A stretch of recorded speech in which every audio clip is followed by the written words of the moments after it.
अस्सलाम वालेकुम aspirants, I hope you all are fine. मैंने सोचा कि क्यों ना हम पहले कुछ ऐसी चीज़ें डिस्कस कर लें कि जो ऐसे करने से पहले हमें माइंड में रखनी है। अगर हम ये माइंड में नहीं रखते तो हम अपने ऐसे को कंप्लीट कर ही नहीं सकते। तो जैसे टाइम मैनेजमेंट होता है, किसी चीज़ को करने का जो डिसिप्लिन होता है, जैसे अगर हम स्कूल जा रहे हैं तो हमें डिसिप्लिन पर बहुत ज़्यादा स्ट्रिक्टली हमें कहा जाता है कि आपने डिसिप्लिन पर अमल पैरा होना है, यानी आपको हर हाल में डिसिप्लिन को फुलफ़िल करना है। तो इसी तरह ऐसे को भी करने का एक डिसिप्लिन है जिसको हमने लेके चलना है। अगर हम इस डिसिप्लिन को नहीं फॉलो करते तो हम अपने पेपर को कभी भी सॉल्व नहीं कर पाएंगे, हम अपने टास्क को कभी भी कंप्लीट नहीं कर पाएंगे। तो डिसिप्लिन जो है ये की है सक्सेस की। तो हम जब तक हमारे पास की नहीं होगी तो हम उस चीज़ को कैसे ओपन कर सकते हैं। तो आज हम उस बारे में डिस्कशन करेंगे कि वो डिसिप्लिन, वो कीज़, वो ऐसे को सॉल्व करने की जो मेन पैरामीटर्स हैं वो कौन से हैं। तो फर्स्ट ऑफ ऑल हम बात करेंगे इसके टाइम की कि जो प्रोपोर्शन ऑफ टाइम है या एलोकेशन ऑफ टाइम है वो सबसे ज़्यादा इम्पोर्टेंट है एक ऐसे को सॉल्व करने के लिए। इसको अगर हम देखें कि हमने टाइम मैनेजमेंट किस तरीके से करनी है, उसको मैंने अलहदा से सेग्रीगेट किया है। Let's discuss about it.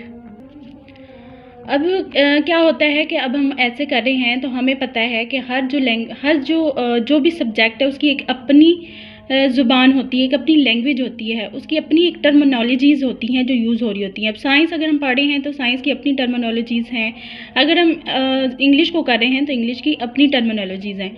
उन्हीं टर्मिनोलॉजीज़ को अगर हम यूज़ कर रहे हैं तो हम अपनी चीज़ को उतना ही परफेक्ट कर रहे हैं, हम उसमें परफेक्शनिस्ट ला रहे हैं। अच्छा, अब जो मैंने इसको सेग्रीगेट किया वो इस तरीके से, क्योंकि आप भी जानते होंगे कि 3 ऑर्स हमारे पास होते हैं एक जो ऐसे होता है उसको सॉल्व करने के लिए।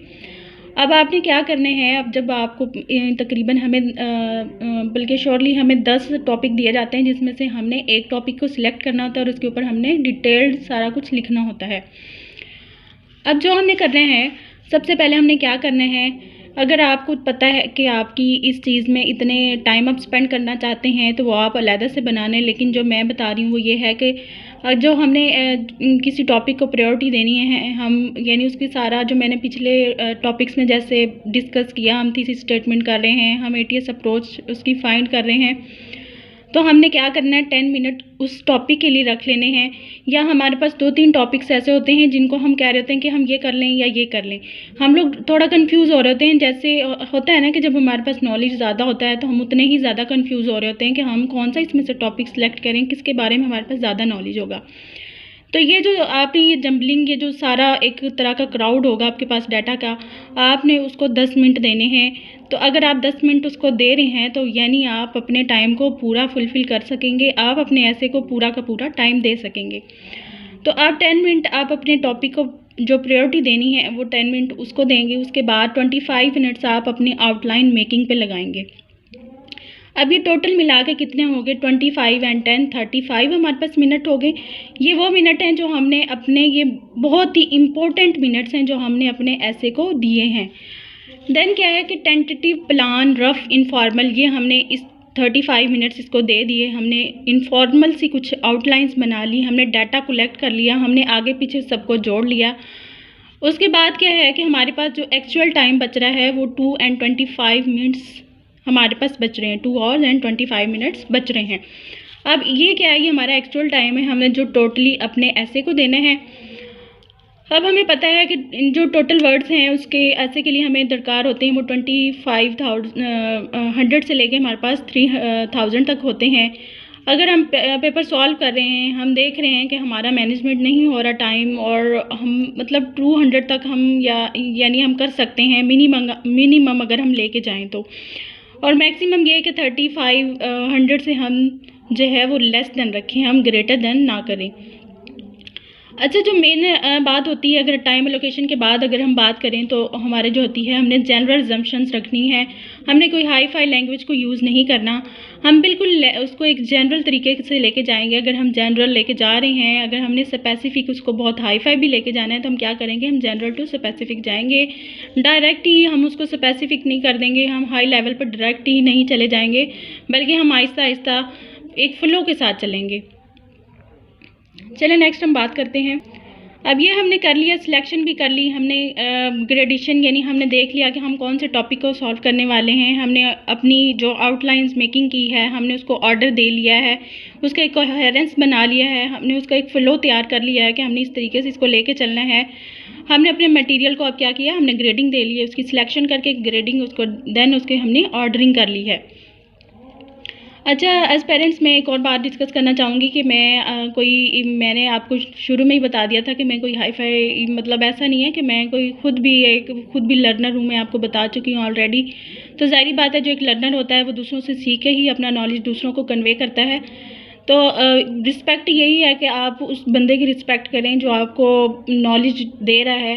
ज़ाहिर बात है, आपके लिए टाइम निकाला जा रहा है। कोई मेरे इतने फॉलोअर्स भी नहीं है, ना ही कोई मैंने इस तरह से कभी किया है कि मैं अपना लिंक दे दूँ या जी हाँ मैं इधर-उधर मतलब उसको सबको बाँटती फिरूँ, मैंने ऐसा कभी नहीं किया।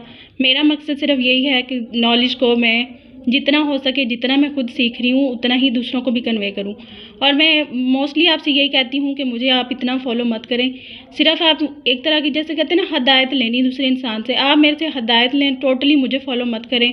मैंने ऐसे कभी नहीं कहा कि सिर्फ़ मुझे ही फॉलो करो, या जो भी मेरा नॉलेज है वो बिल्कुल ऑथेंटिक है और जो मैं बात कर रही हूँ वो बिल्कुल करेक्ट है, या मैं बहुत ही हाई-फाई टीचर हूँ, ऐसा कुछ भी नहीं है। मैं खुद एक लर्नर हूँ और मैं दूसरों से सीख के ही जो सीखती हूँ वो ही आगे कन्वे करती हूँ। मेरा कोई किसी को हर्ट करने का मकसद नहीं होता कि मैं दूसरे से नॉलेज लूँ और वो मैं आगे दूसरों को प्रोवाइड कर दूँ, ऐसा हरगिज़ नहीं। और ये मैं बात शुरू दिन से बता चुकी हूँ, मैं जो भी नॉलेज खुद लर्न कर रही हूँ वही सबको सिखा रही हूँ। मेरी जो भी मैंने बात की है वो मेरे ख़्याल से आपको समझ आ गई होगी।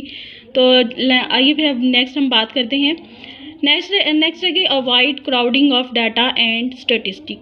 अब हमने क्या रखना है कि अपने माइंड में हमने रखना है कि हमने इतना डाटा क्राउडिंग नहीं कर लेनी कि हमें पता ही ना चले कि अब हमने इस चीज़ के फ़्लो को कैसे, ऐसे होता है ना कि जब हमारे माइंड में बहुत ज़्यादा डाटा, जैसे मैंने पहले बात की कि बहुत ज़्यादा हमारे पास डाटा होता है, हमें समझ नहीं आ रही होती कि हम कौन सा टॉपिक सिलेक्ट करें।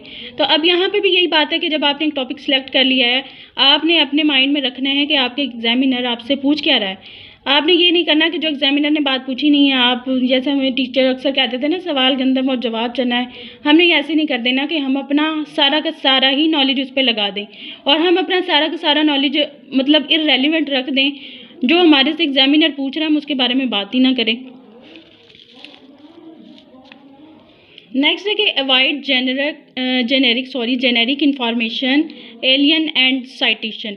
तो हमने अपने माइंड में रखना है कि हम जो है ना जो जेनेरिक इंफॉर्मेशन है और जो हम मतलब ऐसी वर्डिंग्स जो हमें खुद ही समझ नहीं आ रही, हम वो वर्डिंग लिखना शुरू कर दें। तो हमें खुद भी समझ ना आ रहा हो कि हमने लिखा क्या है। जब हमें समझ नहीं आ रहा होगा तो एग्जामिनर पे क्या इम्पैक्ट पड़ेगा। हमने अपने जो भी ऐसे को लेके चलना है, हमने ये नहीं करना कि अब ये CSS लेवल है, ये कंपटीशन लेवल है तो हमने इसको बहुत हाई-फाई रखना है। बल्कि हमने जो हमारे माइंड में जो हम शुरू से पढ़ते आए हैं, जो चीज़ हमारे लिए ज़्यादा ईज़ी है, यूज़फुल है, हमने वही लेके चलनी है। जितना आसानी, हमारे टीचर्स अक्सर हमें बोलते हैं कि जितना आप आसानी दोगे एग्जामिनर को, आप उतने ही नंबर अच्छे गेन कर सकोगे। तो ये आप पर डिपेंड करता है कि आप कितनी आसानी अपने एग्जामिनर को दे रहे हो। एंड इसमें यही है कि आपने एक तरह की साइटेशन शुरू नहीं कर देनी। आपने जो है ना कंसिस्ट ऑफ फैक्ट्स, आपने फैक्ट्स पे रहना है, ठीक है। आपने फैक्ट्स को ज़्यादा प्रायोरिटी देनी है। आपने ये नहीं कि अपनी एग्जांपल्स जो इररेलेवेंट है वो शुरू कर देनी, बल्कि अपने फैक्ट पे बेस करना है। देन है कि impersonal and not too much critic give according to Islamic और रिलीजन। ये हमने पहले भी बात की थी कि आपने जो है क्रिटिसिज्म नहीं शुरू कर देना। अगर इस्लामिक पॉइंट ऑफ व्यू से आपके पास कोई ऐसे आ रहा है तो आपने उसके ऊपर कोई भी क्रिटिसिज्म नहीं करना, अपने पास से कोई ओपिनियन नहीं देनी। बल्कि जो रिलीजन के ऊपर बात हो रही है, जो आप शुरू से पढ़ते आ रहे हो रिलीजन पे, आपने वही सेम टू सेम लिख देना है। अच्छा, अब ये भी होता है कि हमें होता है कि हम जब हम ऐसे लिख रहे होते हैं ना, तो हमें बहुत ही एक तरह का ना फ़ीवर हुआ होता है कि हमने जो है ना हर जगह कोटेशन को यूज़ करना है। कोटेशन नहीं ऐड करेंगे तो हम जो है वो पास ही नहीं कर पाएंगे। ऐसा बिल्कुल नहीं है। आपने जो सपोर्ट योर ऐसे with relevant quotes and example and references, आपने जो भी एग्जाम्पल या रेफरेंसेस लगाने या जो भी कोट्स लगानी है, कोटेशंस लगानी है, वो आपने बिल्कुल उसकी रेलिवेंट रखनी है। आपने ये नहीं करना कि आप स्टार्ट में उसकी कोटेशन लगा दें, देन आप एंड पे भी कोटेशन लगा दें। कभी भी हमारे टीचर ने हमें यही बताया था कि आपने कभी भी स्टार्ट जो है वो कोटेशन से नहीं करना, ना ही आपने जब उसका एंड करना है वो कोटेशन से करना है। आपकी बात जो आप जब एंड कर रहे हो या स्टार्ट कर रहे हो, आप एक जनरल तरीके से लेके चलेंगे। आप उसको ये नहीं कि स्पेसिफाई कर देंगे। ये हमने बात पहले भी की कि हमने उसको स्पेसिफाई नहीं करना, हमने एक जनरल तरीके से लेके चलना है। अब जो कोटेशंस है वो बिल्कुल हमने तब हम लगाएंगे जब वो रेलिवेंट, उसके बारे में हमने मटेरियल लिखा होगा।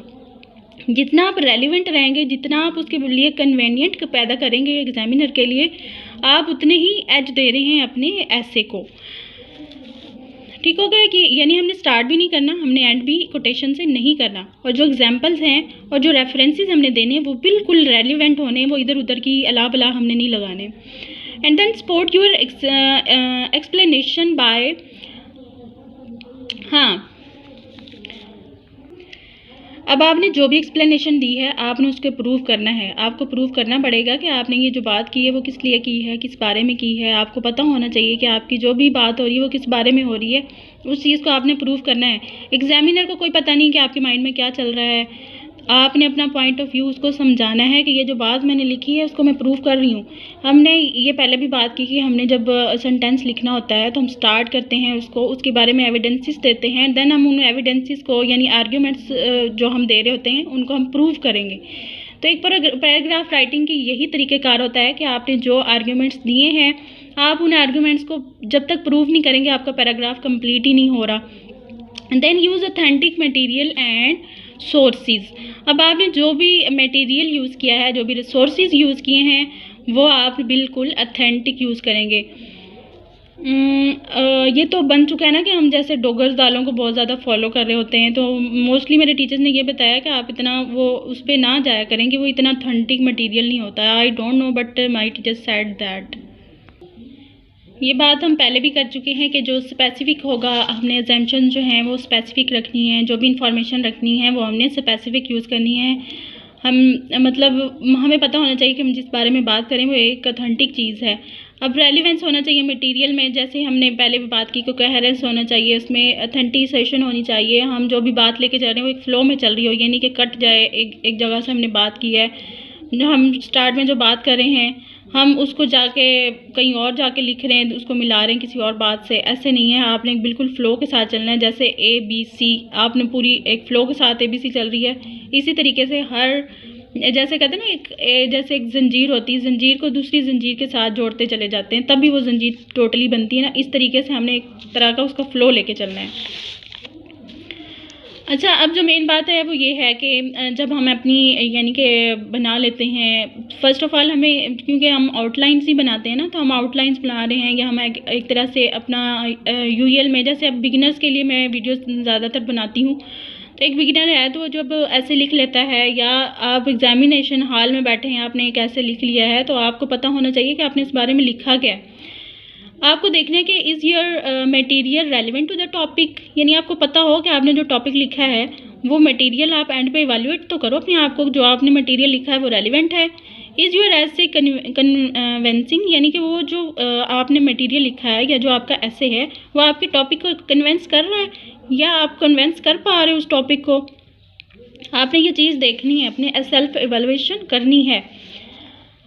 नेक्स्ट है कि is a clear thread of argumentation, यानी जो आपने आर्गूमेंट्स दिए हैं वो एक क्लियर थ्रेड है, मतलब आपको एक तरह से मतलब आपको पता होना चाहिए कि वो क्लियर है या नहीं है, वो ऑथेंटिक चीज़ है या नहीं है। आपने ऐसे ही तो नहीं ना कोई बात कर दी। ज़ाहिर बात है, जो बात करोगे, बात करने का कोई मकसद तो होगा ना, आपको वो मकसद बिल्कुल प्रोवाइड करना होगा।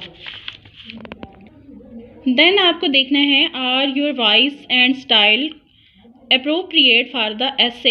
आपका जो स्टाइल है, जो आप उसमें वॉइस, जैसे आप वॉइस ओवर कर रहे हो उस चीज़ के लिए, तो वो एक अप्रोप्रिएट है या नहीं है, यानी कि हमने पीछे बात की कि वो ऑथेंटिक है या नहीं है। Is your language and grammar correct, आया कि आप जो लैंग्वेज और जो ग्रामर यूज़ कर रहे हो ऐसे के लिए वो करेक्ट है या नहीं है, आपको ये पता होना चाहिए। तो इसके लिए बेहतर यही है कि आप सबसे पहले अपनी ग्रामर को करेक्ट करें, अपनी लैंग्वेज को बहुत अच्छा करें। आपने ज़्यादा हाई फाई लैंग्वेज को नहीं देनी ज़्यादा इंपॉर्टेंस, आप ज़्यादा उस पर टाइम स्पेंड कर दें। आपको अपनी ग्रामर और अपनी लैंग्वेज को देखना है कि वो सिंपल, जितनी सादा, जितनी क्लियर होगी उतना ही एग्जामिनर के लिए ईजी हो जाएगा उसको समझने के लिए। अब लॉजिकल ब्रिजेस हो उसमें, the technique to average the grab. आपने इसके अंदर जो भी लॉजिक्स यूज़ किए हैं वो एक एवरेज, यानी वो उस एवरेज को ग्रैब कर रहे हैं, वो उसको कितने परसेंट उस चीज़ को जो है ग्रैब कर रहे हैं। आपको पता होना चाहिए कि आपने जो ऐसे लिखा है वो किस कदर आपका लॉजिकली उस चीज़ के साथ, उस टॉपिक के साथ फिट जा रहा है, आप कितने उसके साथ कोहेरेंस के साथ जा रहे हैं, आप कितना अपने टॉपिक को समझ पाए हैं। ये सब चीज़ें आपने उस चीज़ को प्रूव करना है। अच्छा, अब जो बात है ना, ऐसे ही होता है कि जैसे जितनी ज़्यादा अच्छी प्रेजेंटेशन होगी आपको उतना ही ज़्यादा, ज़ाहिरी बात है, वो जो चीज़ जितना मसाला डालोगे आपका उतना ही खाना मज़ेदार होगा, जितनी उसकी प्रेजेंटेशन होगी उतना ही वो ज़्यादा इफ़ेक्टिव होगा। तो आपने क्या करना है, इफ़ेक्टिव प्रेजेंटेशन बनानी है। जैसे मैंने पहले भी बताया था कि ब्लू या ब्लैक मार्कर्स को आप यूज़ कर रहे हो, तो एक अच्छी सी उसकी प्रेजेंटेशन होनी चाहिए कि देखते ही एक मतलब प्रेजेंटेशन अच्छी यही नहीं है कि ब्लू और ब्लैक मार्कर्स आप यूज़ कर रहे हो, बल्कि एक अच्छी प्रेजेंटेशन ये भी है कि आपकी राइटिंग कितनी क्लियर, कितनी क्लीन है। आपको इस चीज़ को भी माइंड में रखना है। आपको सिर्फ यही नहीं तवज्जो देनी कि ब्लू और ब्लैक मार्कर्स यूज़ करेंगे, हम डिफरेंट मार्कर्स यूज़ कर रहे हैं, हम ज़ाहिर बात है उसमें टाइम स्पेंड होता है, उसके बावजूद भी आपकी जो राइटिंग है वो समझ ही ना आ रही हो, तो इस चीज़ का आपको क्या फ़ायदा। आपको फ़ायदा इसी में है कि जितना आप सिंपल, जितना क्लियर आप लिखेंगे, आपकी राइटिंग नहीं भी अच्छी है, आप उस चीज़ को उतना ही प्यारा करके लिखें। आप उसको ज़रा एक दरमियानी राइटिंग से लिखें, जैसी आपकी राइटिंग पीछे से फ़्लो से चलती आ रही वैसी आपकी राइटिंग हो। गड़बड़ हो जाती है लेकिन मतलब उसका स्टार्ट तो हम अच्छा लें ना, स्टार्ट तो अच्छा करें उसका। तो इसके लिए प्रेजेंटेशन का होना भी एक अच्छा इम्पैक्ट डालेगा। जैसे कहते हैं ना, first impression is the last impression. तो जितना आपका फर्स्ट इम्प्रेशन अच्छा होगा उतना ही ज़्यादा आपको एज मिल रहा होगा। नेक्स्ट अगर हम बात करें, if your introduction and conclusion adequate and convincing, आपको पता, अब आप देखेंगे कि आपका इंट्रोडक्शन जो है वो टॉपिक से रेलिवेंट है या नहीं है, वो उस चीज़ को कन्वे कर रहा है या नहीं है जो आपसे टॉपिक में पूछा गया है। ये आपको इस चीज़ के बारे में भी देखना है कि कितना कन्विंस कर पा रहे हो आप अपने ऐसे से। जितना कन्विंस कर पा रहे हैं आपके लिए उतना ही बेटर होगा। And guys and aspirants, thanks for watching my video. Inshallah we will meet in next video. Allah Hafiz, take care.